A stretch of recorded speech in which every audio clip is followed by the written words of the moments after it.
In ancient times, herds of powerful animals roamed the open spaces of the Arctic. They were undaunted by the cold, successfully surviving the harsh conditions of the Ice Age. Nonetheless, some 3,000 years ago, nature dictated that they disappear completely from Eurasia. Who can say how long the icy plains would have remained empty had human beings not undertaken a bold experiment? People intervened in the laws of nature and introduced 30 musk oxen to the Taimyr Peninsula, animals that had been brought from Canada and Alaska. No one could have known back then for sure that the new settlers were actually capable of adapting to the conditions of the Taimyr, thus restoring life that had long ago disappeared from the frozen territories of Eurasia.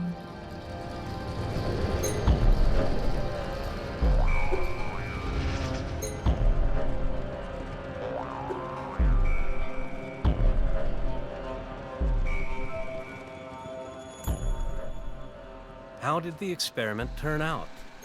In order to be able to answer that question, we accepted the challenge it posed and made our way to the land of the snowdrifts and winter gales, to seek out the musk oxen there and to determine how they have fared in their new homeland.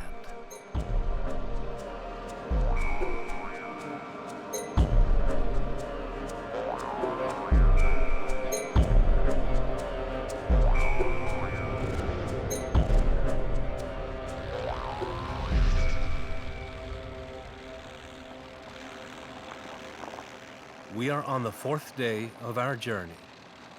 The expedition has covered 300 kilometers after setting out from the village of Hatanga and has reached Lake Taimyr.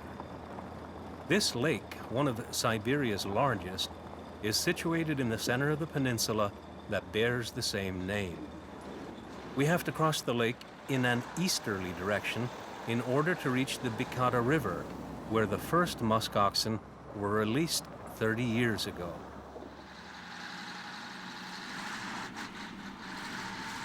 No one has ever crossed the lake by motor vehicle before, which meant that we had no inkling of the difficulties that awaited us. At the end of winter, the ice covering the surface of the lake is more than 2 meters thick, which is enough to bear the weight of heavy trucks. Despite this, snowdrifts and fissures blocked our way and slowed our progress to a crawl.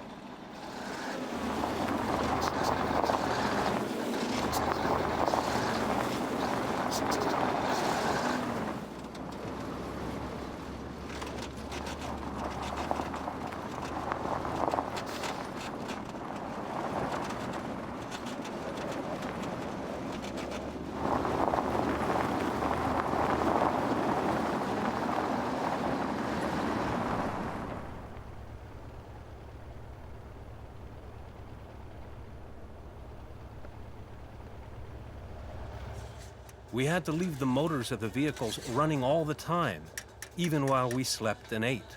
Otherwise, the motor oil would have frozen, and it would have been very difficult to get the trucks started again.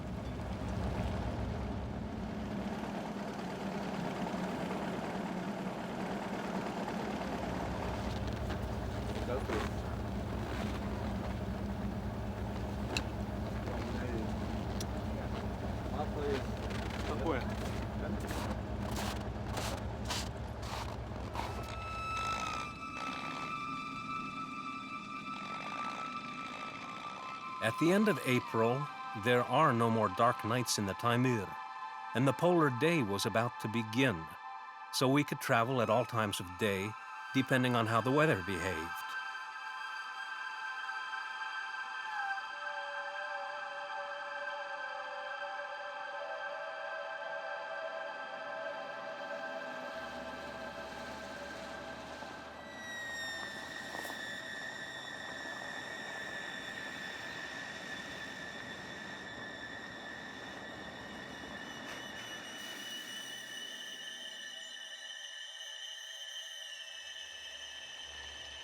We didn't reach the field camp until the 9th day of our travels, having traversed 500 kilometers of unbelievably bad terrain.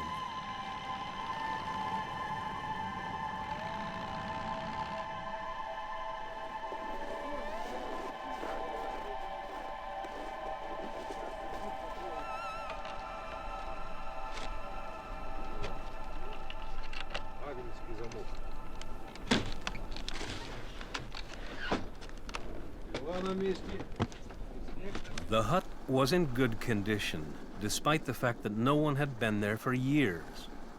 These walls and this roof are going to provide us with sanctuary for many long months in the cold kingdom of the tundra. We will be here on our own, and no one can come to our aid quickly.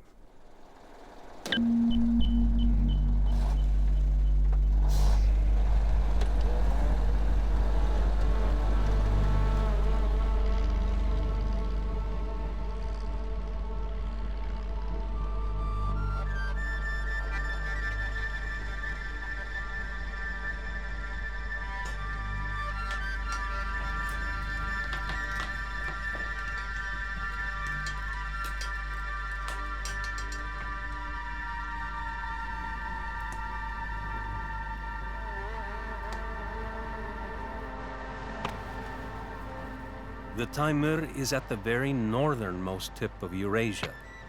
To a substantial extent, it is constituted of tundra, situated atop permafrost, devoid of human presence. Due to the constant winds, the wind chill temperature is even lower than the air temperature. Surviving under these conditions is very difficult.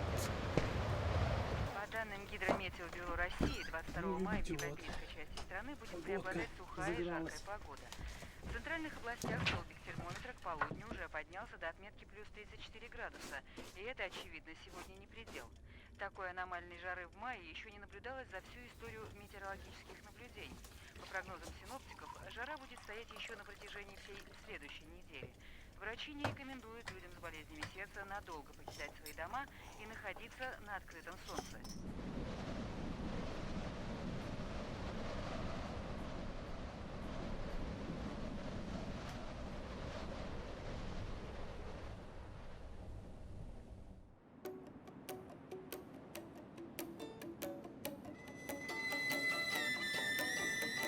Even in May, winter continues to reign in the Taimyr. Everything is covered in glistening snow. We had to start looking for musk oxen in this white world, reminiscent at first glance of the desert.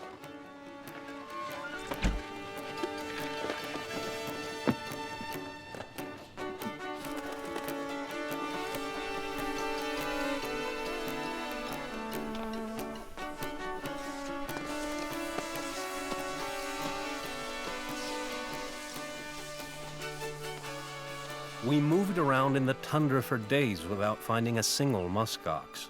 On rare occasions, we would encounter rock ptarmigans and hares. In order to remain alive, one has to be undetectable. Therefore, the animals and birds became visible only when they started to move.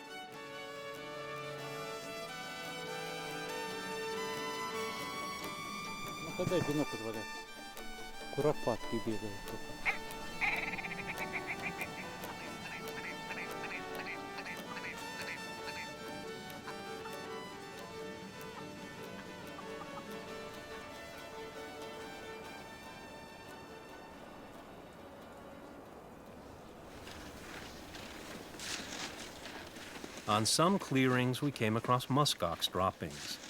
They were apparently from this season, plainly in sight on top of the snow. These finds gave us hope. With each passing day, we ventured further into the tundra, making ever broader exploratory sweeps.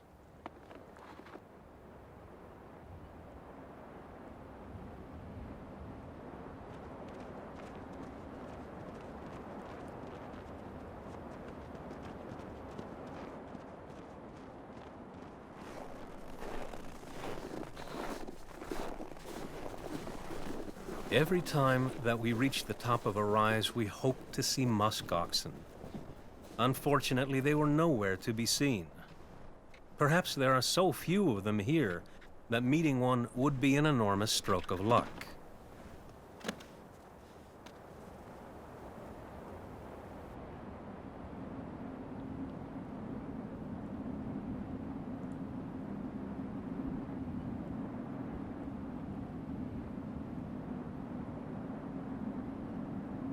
The only location that we didn't make it to was the Buranga foothills.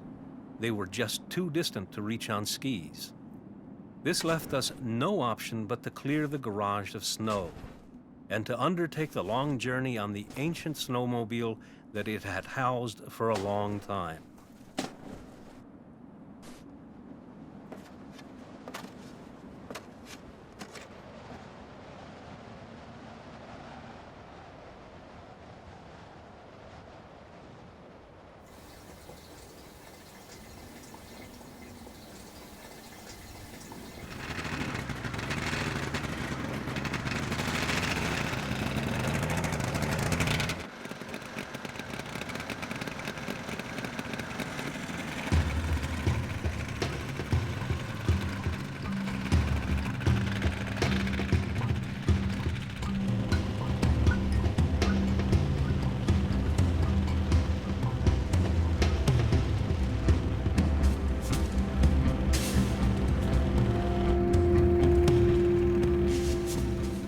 As soon as we reached the foothills, we saw what we had been looking for so long.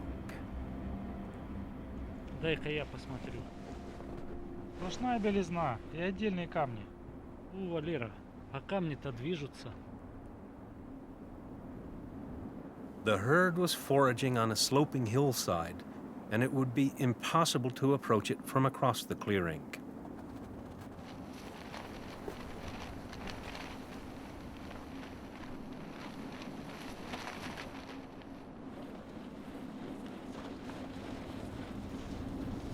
Валера, начинай подходить. Только остерегайся самца.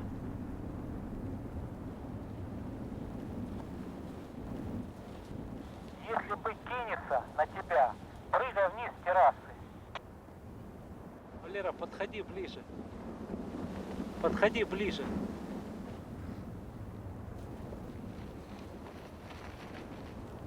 When we had moved ahead a couple of hundred meters, the oxen noticed us and gathered together. Just a few more steps, and the herd made a run for it, spreading quickly into the tundra. This situation repeated itself again and again whenever we came across a new herd of animals.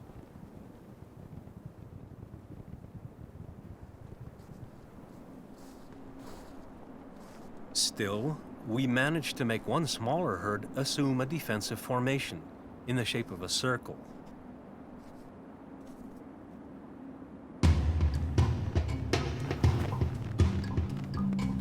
The animals stand in a tight arc, with their little ones situated inside the perimeter. Even wolves, the only enemies that musk oxen have in these parts, are incapable of penetrating these defenses.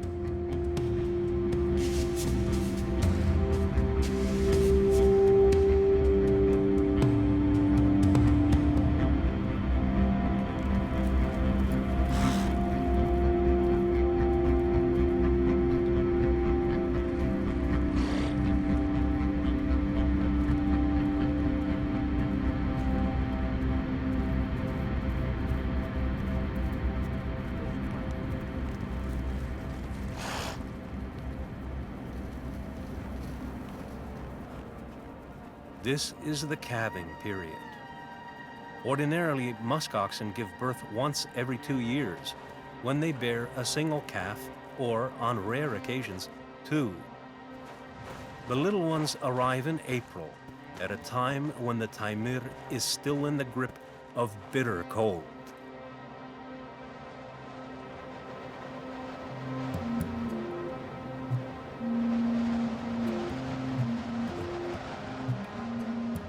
The best defense that musk oxen have against the cold and wind is their fur. Their long, shaggy coats, reminiscent of a cape, hang all the way to the ground, reaching a length of 90 centimeters. Beneath the long, coarse layer of outer hair, there is a layer of finer underhair, which is called the kiviut. This is what protects the animals from going into hypothermia during the winter.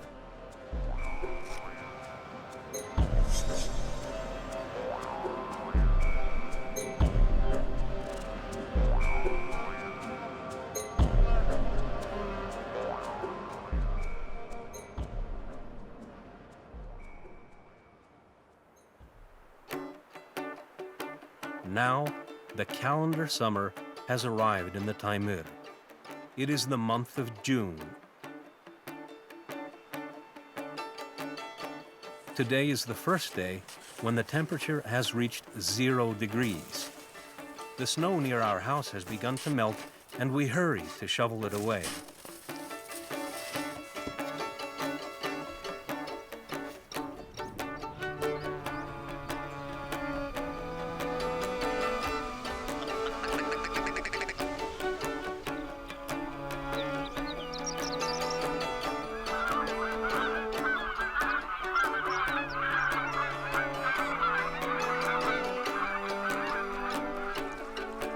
On polar flatlands, the spring thaw proceeds at a furious pace. The level of water in the river rises every day as though someone had thrown yeast in the water, advancing ever closer to our quarters.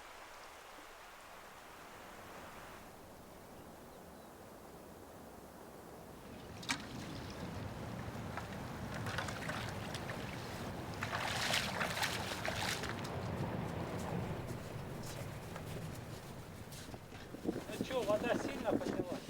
Да, прилично уже. Совсем близко к дому.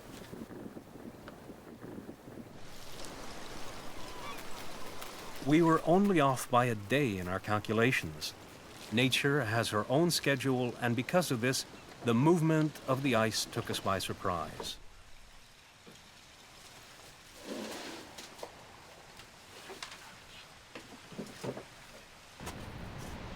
Слушай, вода прет! Чего делать? Куда убираться? Вот ты вещи поднял все с пола, Валер? Да, да. В предбаннике и в доме? Да. Ага.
The snowmelt runoff period had begun. The considerable spring flooding in the tundra interfered with our ability to move. We were hemmed in by water and ice that imprisoned us, cutting us off from the surrounding world. All we could do was to observe the immediate area around the field camp and to get better acquainted with our new neighbors.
Ничего себе!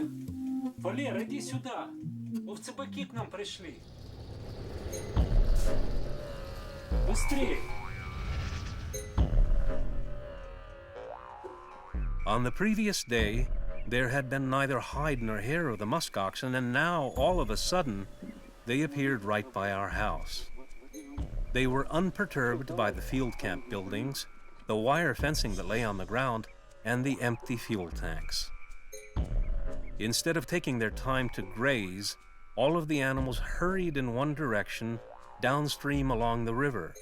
It was obvious that there was a purpose to their movement.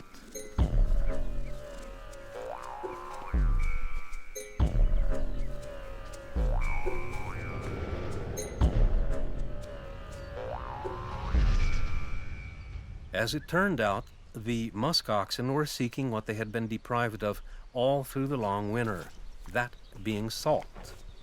Instead of drinking water during the long winter, they had been eating snow, which had weakened their organisms. At the estuary of the Bicada, there are natural salt deposits.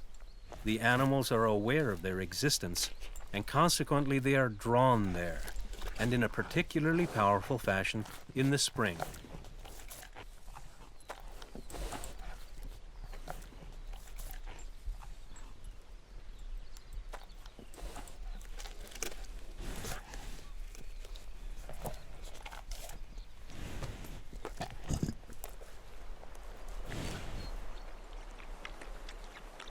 Having satisfied their craving for salt, the musk oxen leave the salt deposits and settle down in the vicinity for a rest. Grown animals will ordinarily rest for more than an hour. During this time they are not very alert, and we are able to creep quite close to the resting herd on some occasions.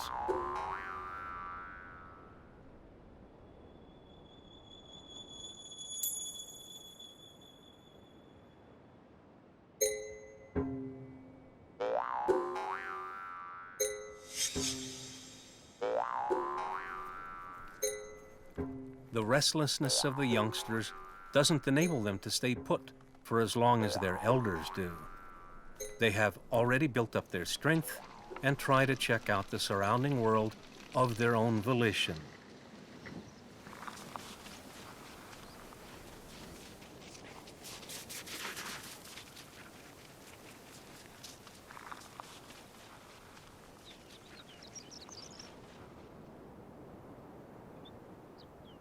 A year will pass before the young animals gain their independence. For the first half year of their lives, their mothers nurse them, but they do eat other food as well. Sexual maturity doesn't arrive until the animals are 4 years of age. These animals have quite a bit of growing to do first. With luck, musk oxen can live for as long as 20 years.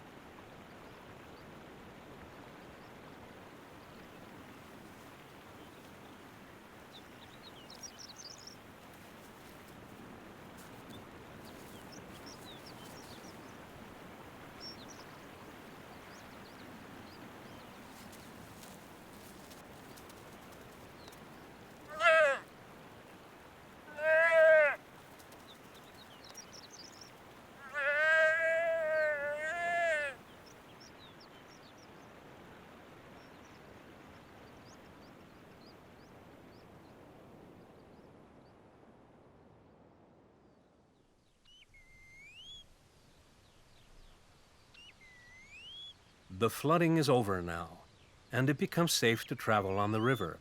We wish to explore the headwaters of the Bicada and to look for musk oxen there. The source of the Bicada is high up in the mountains and is quite difficult to access. The mountains have been hard to reach up until now and have not been explored to any significant extent, which means that our journey will prove to be difficult.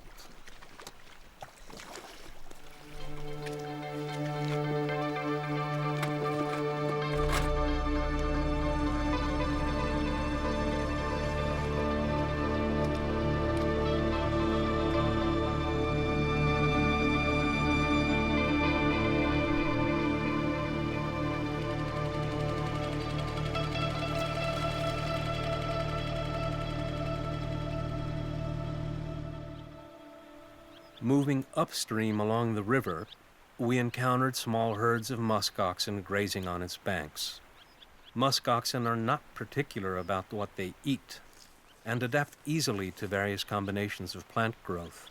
They dine on the leaves of dwarf willow trees as well as various grasses and mosses with equal relish.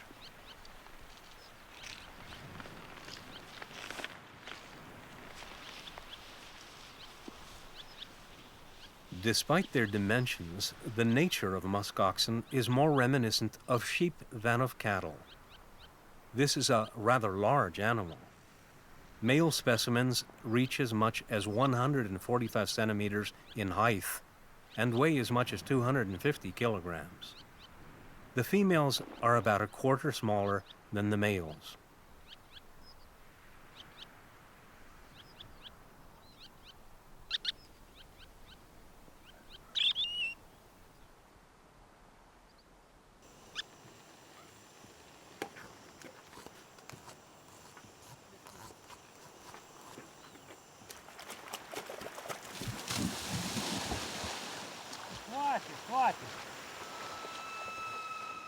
During our trek of several days, moving along the river, the tundra changed before our eyes, assuming a multicolored hue.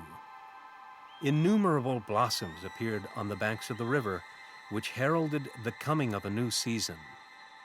The long-awaited summer had finally arrived in the northern region.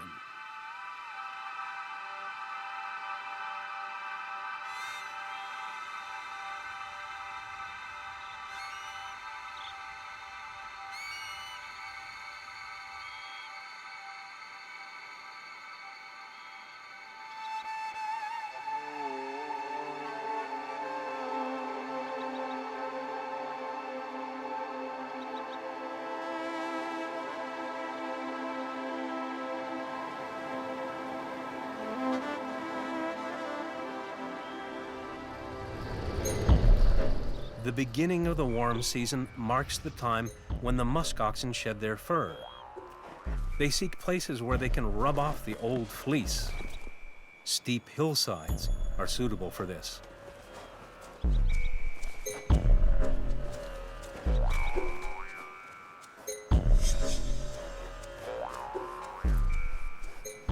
The youngsters imitate their elders and develop awareness of their bodies through this enjoyable activity.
For the musk oxen, wrapped in their warm coats, the summer, with its heat, is a trying time. When the heat becomes unbearable, they take a dip in the water or gather near patches of snow, where they lounge for several hours.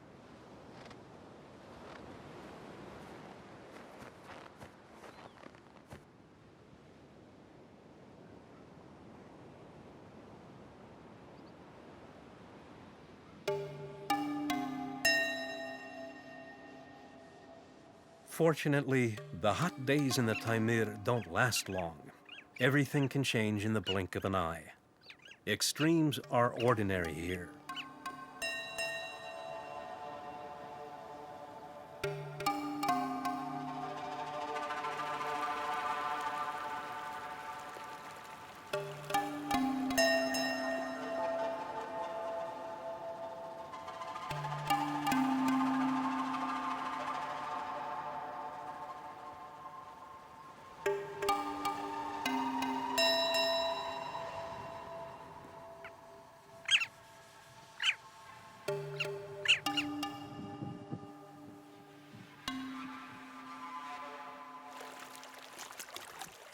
Moving upstream along the river, we reached the foothills of the Biranga Range. The river became shallower, and ever more frequently, we were forced to portage.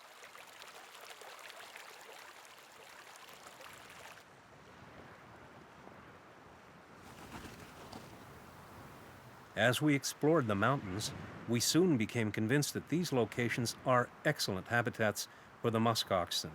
Succulent grass is in sufficient supply, and there are fewer swampy areas. It seemed as though the musk oxen prefer the mountains to level areas, since we encountered them even near glaciers, in the most inhospitable and isolated parts of the Biranga.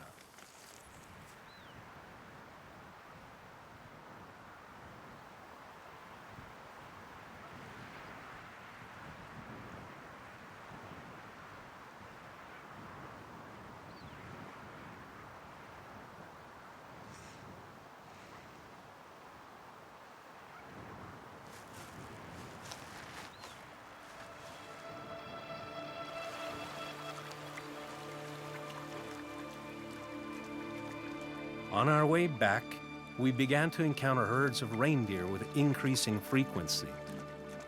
Soon, one of the most magnificent displays of the Taimyr wilderness is about to take place. The reindeer appeared suddenly. The animals moved in the tundra in a manner reminiscent of swarms of wild bees. They approached us with no fear, much like a living river that flowed through us and moved ahead in a peaceful manner. It was just incredible. We had never seen anything like this in our lives. Experts believe that a short-lived gathering of animals of this kind is a regular annual event, something that has developed during the evolutionary process. It is during this time that the animals inform one another of the condition and status of the population through a complex set of signs.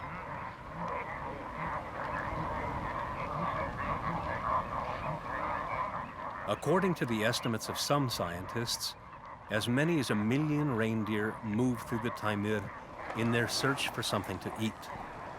That makes them the largest population of reindeer in the world.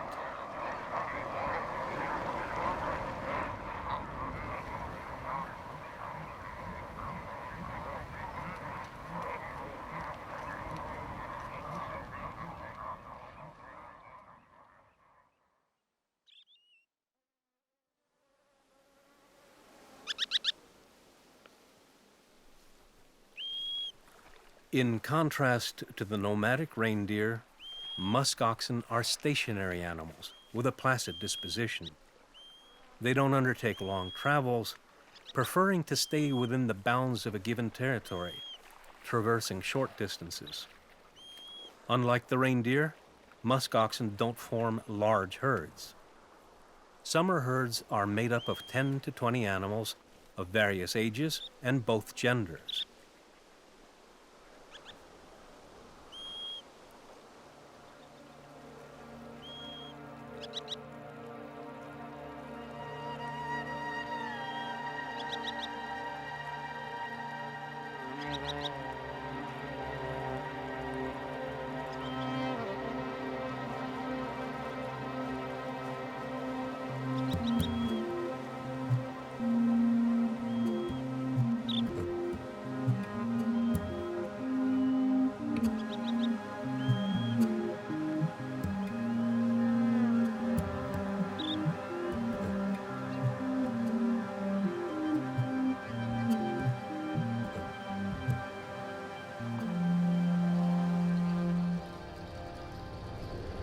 Musk oxen have their own ways. When danger threatens, they don't run away, but form a defensive circle. This type of a defense strategy works well against wolves and cinematographers. It is fatally flawed, however, when one is confronted by armed humans, and almost led to the extinction of the musk oxen.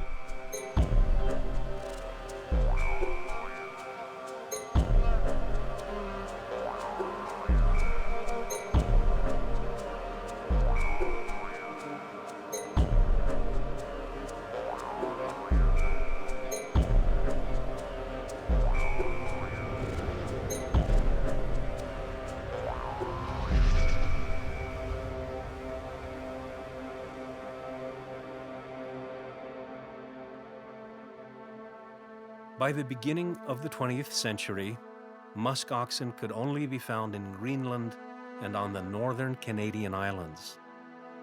In Eurasia, they had died out totally, apparently as a result of climate change, along with other fauna from the age of the mammoths. In order to reintroduce musk oxen back to the locations they had once historically inhabited, scientists decided to undertake an experiment.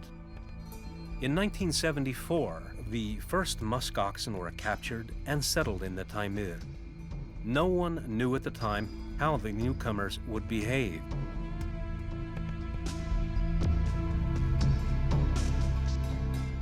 During the first years, several animals perished. Several more managed to break out of enclosures, but the main body of the herd survived, and by the fourth year, they were reproducing. 10 years later, when the size of the herd consisted of 100 animals, they were released into the wild.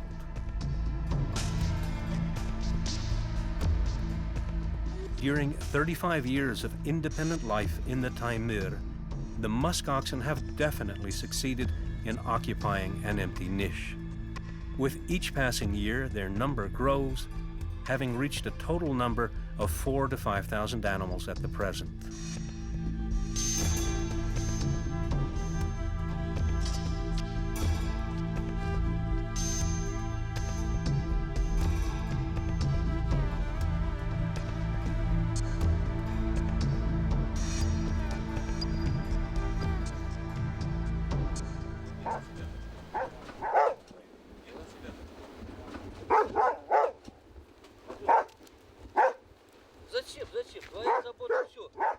Now that it can be said that the experiment in the Taimyr has been a success, scientists are trying to settle animals into other areas of the Russian far north as well.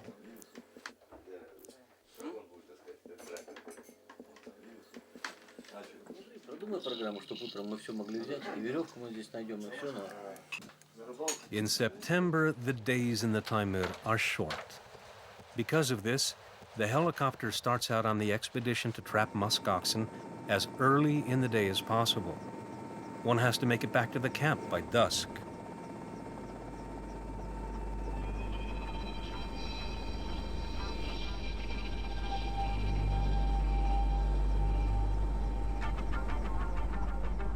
Against the white background of the tundra, the musk oxen are visible from far away. Dogs are released to keep the animals from escaping. As soon as the dogs catch up with the herd, it goes into a defensive huddle.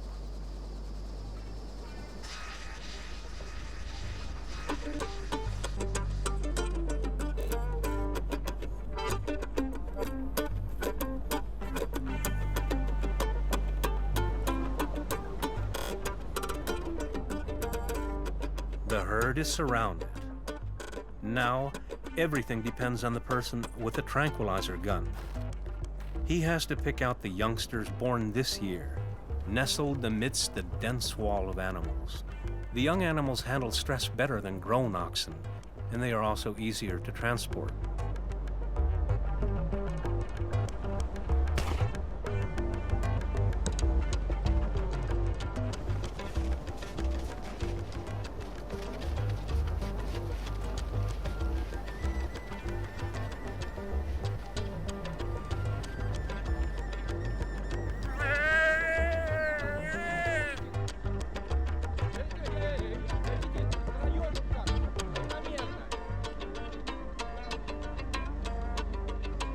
The tranquilizer starts to exert its influence once a few minutes have gone by, and the calf settles onto the ground. Now it is important to disperse the herd quickly and to administer a counteragent, for otherwise the youngster may perish.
It takes the scientists 2 days to catch 20 calves.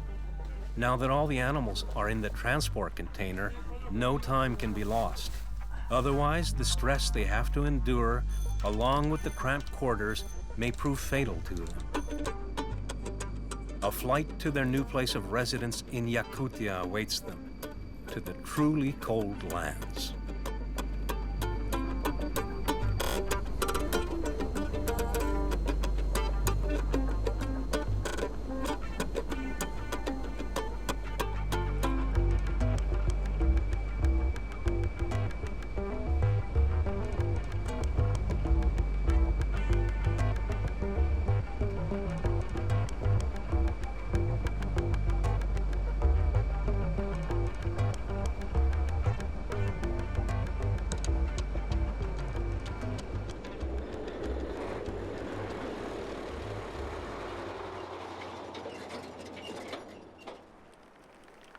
Yakutia is considered to be the coldest place not only in Russia, but in all of the northern hemisphere.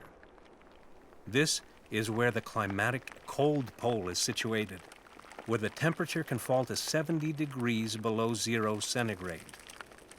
There is only one place in the world that is even colder than this, Antarctica.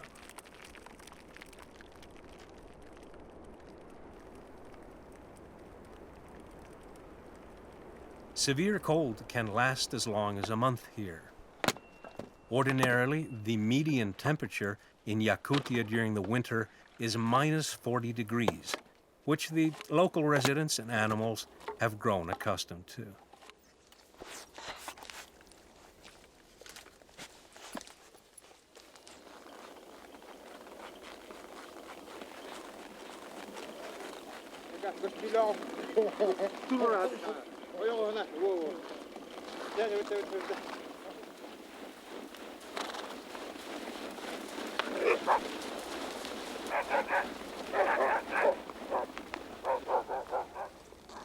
For the musk oxen, cold is not a problem. That is why Yakutia became the first region in Russia a decade ago where musk oxen from the Taimyr were settled. Farms have been set up in Yakutia for the domestication of musk oxen. The Living Diamonds of Yakutia farm operates in the taiga village of Taimyr. Here, 12 musk oxen are being tended to. They have adapted well to their new living conditions and have produced the first generation of offspring.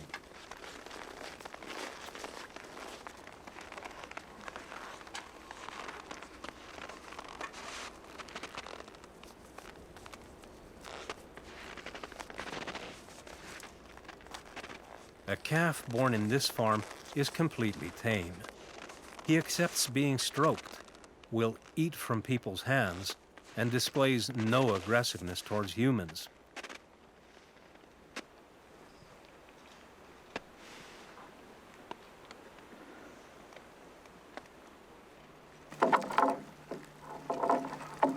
The grown animals, on the other hand, don't tolerate such behavior.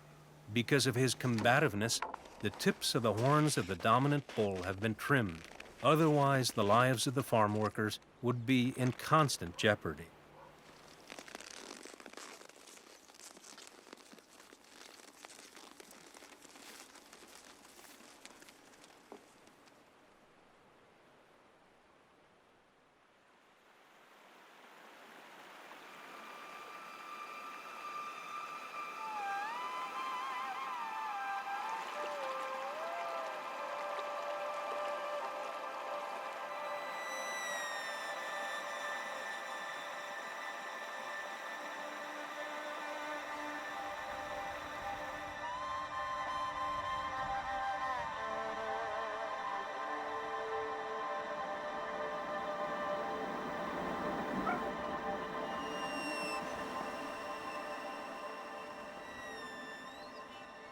The second half of August has rolled around. Fall has arrived in the Taimyr. This is the time of year when the musk oxen are at their most excitable. The law of evolution is spurring them to reproduce. The females, in heat, are ready to mate, which puts the dominant male in a ferocious mood. He is like a shepherd who is on guard, corralling the cows to keep them from running off. He drives off young bulls. When the males are rutting and the females are in heat, the herd remains essentially stationary in one place. If the animals were to move, there is the danger that the females might disperse and the herd would encounter wandering males. Should such an encounter take place nonetheless, a battle between the males is inevitable.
All butting of heads is aimed at the base of the horns and the forepart of the skull.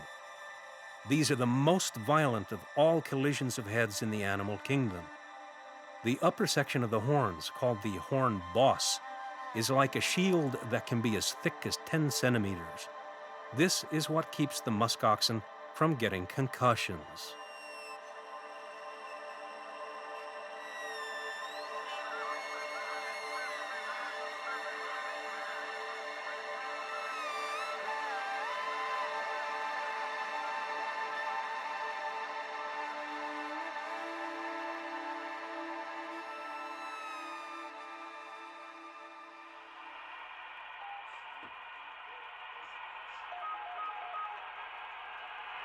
Сегодня дождь идет, погода скверная, съемок никаких нет. Сидим в избе, слушаем музыку. Вылетать когда будем? Ну, сейчас посмотрю. Now, the season has come when the tundra falls totally into the grip of winter. Tired of solitude and desolation, we decided to take leave of the tundra. While observing the musk oxen, we became convinced that the experiment carried out by human beings, intervening thereby in natural processes, has gone successfully up until now, and that musk oxen live once again on the wide open snowy spaces of the Taimyr. In the not too distant future, it should be possible to once again encounter the ancient animal king of this area, the musk ox, throughout all of northern Eurasia. Hopefully, this will happen fairly soon, and in the future, people will not have to worry about the continued existence of these superb animals. There are approximately 45,000 musk oxen in the world at the present, 5,000 of them in Russia.